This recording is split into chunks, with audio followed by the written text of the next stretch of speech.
a dream is a wish. You know what's so funny about that? And I love this because I see that you are a man of color, and it's so Hmm. to be able to have gotten to do that and what that represents for all of us in terms of just the inclusivity of it all Yeah. is truly just a beautiful thing, and it warms my heart that you felt that too, because Mm.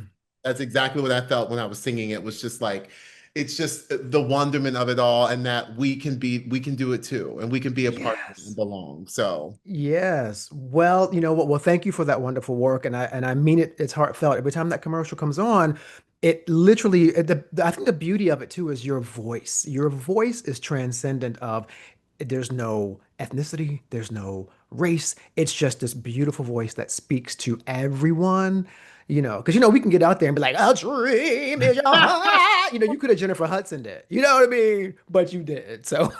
that's thank you so much. I received that beautiful love, and I'm thrilled that you responded to it, and I'm also Yes. thrilled with this bow tie. Oh, well, thank you. Listen, I must tell you that I wanted to differentiate myself years ago, and I learned how to tie them myself after like 20 YouTube videos. Yes, On number 20, I had it figured out. Now I can do it in my sleep, eyes closed. So thank you for noticing my I little love it. You look gorgeous. I'm fashion. into it. Thank you. Thank you. Well, then, you know what? That's a really great segue, really, into what you're working on nowadays. But definitely for my Instinct magazine readers, I want to make sure that they know just a little bit about the fact that you are doing so many things. And one of the things we want to talk about today is the Her Universe fashion show and your Hype Friend podcast that's coming up. And so let's start with the brand new podcast, if we can, the Hype Friend. So what inspired you and Ashley? And Ashley is your like high school friend who are now and you've been co-host with her, and now you're doing this podcast, Hype Friend. So Yes. what does this mean for you guys to be doing this together personally? Well, it means so much, in terms of just where we've come from, and the full circle, being able to connect again and do this. Friendship is really important to both of us, and in our world right now, we are so connected but disconnected on so Hmm. many levels. And being making a friend now is a completely different thing than when we were growing up, and what that means, and how you make friends, and sustain them, and in this 2025 era of like where we are, right? So it was very important to Ashley and I when we were just figuring out, we knew we wanted to do something together. And after our first year of co-hosting the fashion show together, when Ashley asked me, which PS, I had no idea what I said yes to, but I was like, sure, I'll do it. And then I was like, what did I get myself into? And it was incredible. Hmm. Yeah. Yeah. But there was magic that happened with us that night, with our connection, and with the community that was there in the audience, and we knew we wanted to do something, continue it. And so, Ashley had been using the term hashtag hype friend for, some time on her social media, and that just seemed right. We were like, that just seemed right. And we also, in this time, we didn't want to just do a podcast to do a podcast. We wanted to create our own lane, and we felt like this was a lane that needed to be. And we wanted to start a friendship revolution, one Mm. hike at a time. And so that's what we just set out to do, and create this, real energy of love and light and laughter and honesty and communication, in this world today that is so needed. So Hmm. that's where it came from. We launched last week, and the first three episodes are out, which has just been unbelievably, beautiful, and the response has been so wonderful on so many levels. So that has been it so far, and we are just getting started. So Mm. Well, yeah. that's wonderful. Well, congratulations on that. And for me, I work also in the leadership space, talking to young people, college-aged people, and also non-traditional college students as well. And I know that one of the big things that happened post-COVID was, of course, this increased sense of isolation across the board. So I commend you on doing something like this because, the connection building is in the digital age is even more difficult than it's ever been when we were actually forced to kind of interact physically in person. So I would like to ask you if you could give one simple way you think someone could actually show up today as a better friend to someone in our digital world. Um, I would say just meeting them where they are. You know, and that being okay. I think that that's what I would say. It's, sometimes I think we maybe want people, we want friends, we want family members, we want, our loved ones to be in a specific place, maybe, because we are in a specific place. And I think I would say meet them where they are. And let's start there because I feel like if people met where people were in their space, I feel like that would change the all of the crazy energy in our world today. Like Yeah, just yeah. on a fundamental basis, right? It's just meeting them where they are. I think that that would change so much of the division and so many things and within our world is well, what would happen if we just met someone where they are Mm, and sort of started there and then we could talk. We could, yeah. we could get in. Now, of course, there are extreme circumstances, but I think that's the first thing I would say. Yeah, that's great advice because, it's the idea of understanding who people are and trying to figure out how to communicate with them best versus trying to make them transform into something we want them to be. So you're right on with that. Like, meet people where they are and then figure out where to go from there. So great advice. Thank you, sir. And moving on to the Comic-Con, the her Yes. fashion universe. Now, I'm fascinated by this because everyone knows, like, you really just can't go putting like Universal and Disney characters on stuff and selling it. Not unless you want to end up in court. So this is an interesting this is an interesting platform where Ashley has started like this, what you guys call like a geek couture in a way. So where like people who are fans of all the different characters from Universal and Disney, they can actually make fan merchandise, really high quality women who are making this merchandise and sell them on this platform. And it's amazing stuff. I was checking out the website. So, I want to just give a little background to what it actually is. And now the show for you guys, you're coming back and you're going to be doing some, I guess, rocking the runway a little bit. So, what are you going to be Yes, wearing? boo. What are We you are going to be rocking the wearing? runway, okay? How you rocking that bow tie? We're gonna be rocking the runway, okay? Awesome. So Yes, is what's yes. up. That's what's up. You hit it on the nose. Ashley, Ashley she started her universe. She founded her universe out of a place of not really seeing herself at a lot of these conventions and not seeing things to wear that she could buy. And Mm, what she noticed when she was at these conventions was people making their own clothes, and a lot, a lot of, the girls who were big fans of what, whatever at those conventions and at these different cons all around the country, they were making their own clothes. It's inspired by some of their, favorite characters and some of the most incredible, all the things that are, whether it's from comic books,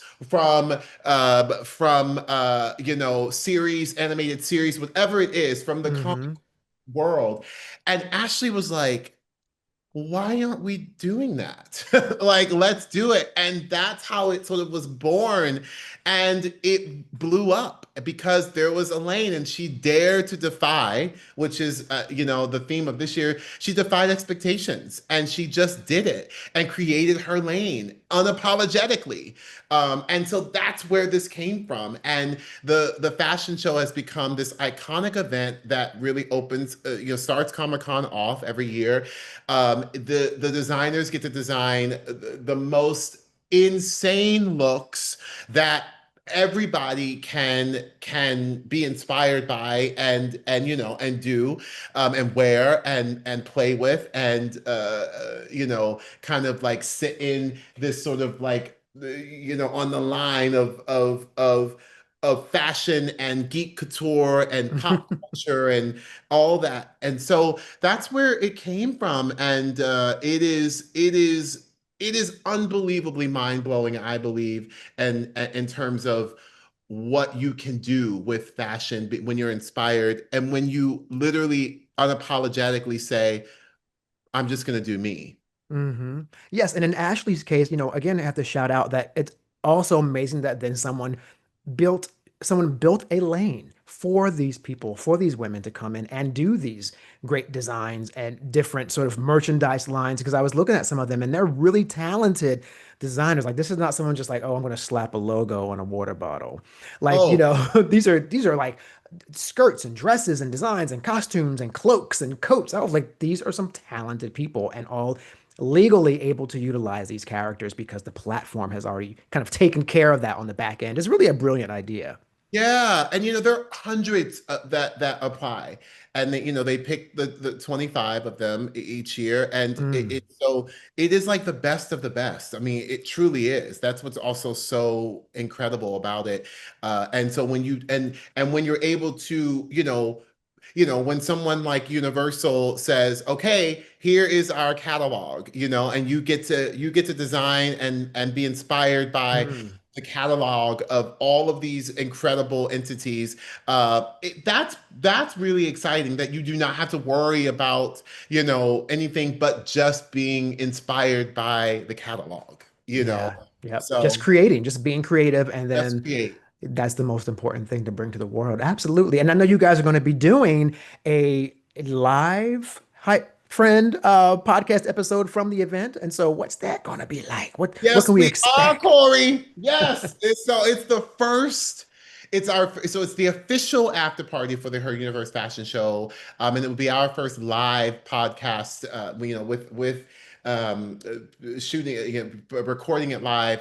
You're going to get to meet the winners, the newly crowned winners of the Her Universe Fashion Show, who just won the night before. Hear Mm, some fun stories about backstage and just party together for for that hour that we get to do that on the 25th, the morning after at 10 a.m. And that's at the Neil Morgan Auditorium of the San Diego Central Library. mm. So that is Ashley and we are in-person people. We like to be in person. We like to it is all about the energy in person. So to be able to get to do this with our podcast, Hype Friend, is really exciting, and to just have a party together. Like let's talk, let's laugh, let's give our props, our flowers to our winners. Hmm.